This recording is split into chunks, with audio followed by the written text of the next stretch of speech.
Yeah, I think having author in your bio is really helpful because it gives you like a label that a lot of people can relate to and see as an aspiration. That being said, I think the did the book make Dan get 10 million followers, or is it the other way around? Like, I think the reason why that he wrote the book was to help a lot of people, and then when he realized that it was helping a lot of people, he wanted to pour gas on the fire, and that's why we went all in on media, was to actually get the book more eyeballs.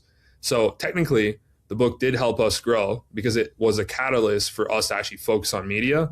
But I don't think the book, it did help a little bit, but for us, it was, the media team and, building the media engine. And then that gave attention to the book. Yeah, that's what I'd say. And who are the biggest content creators?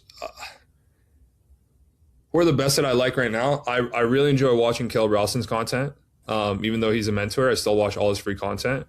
I really like watching this guy Briar Cochran. He's crushing it in the content space. I love all his nuanced, novel, non-obvious ideas.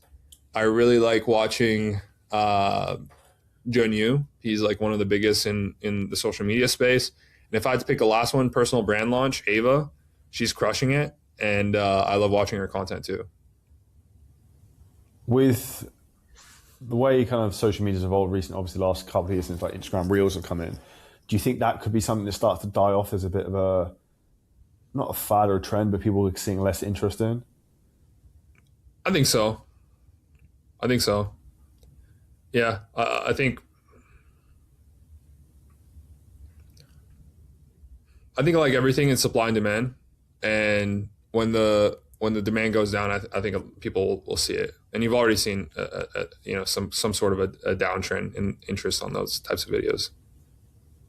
And if you were a creator who's listening to this, or a coach, and say you're just looking to try and get momentum into your business, what's the biggest thing you'd focus on? Say from like, would you focus more on short form than long form? Because obviously short form is probably quicker to get instant feedback. Yeah. I think short form's easier to kind of crack, so I would focus on that first.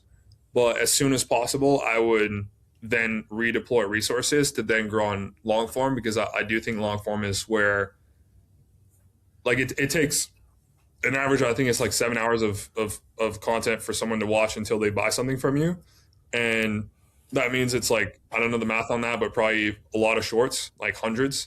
And that's only anywhere between 10 to 14 YouTube videos, right? And so if you're making YouTube videos, you're going to have someone buy a lot faster than just making a lot of short form videos. And so if I was starting off, I would focus on short form first, because it's kind of, you get a faster cycle, you get to learn a lot faster. But then as soon as possible, I would move on to long form and crack that system as fast as possible. Now, if you enjoyed this clip and you're a coach, creator, or a business owner, and you want help in terms of how to scale your business using ads, AI, content, marketing, a lot of things we talk about on the show, then hit the link at the top line of our description in the YouTube video. You can book on a call with us and walk through the whole process, audit your business, and show you where there's huge, huge opportunities for you to scale.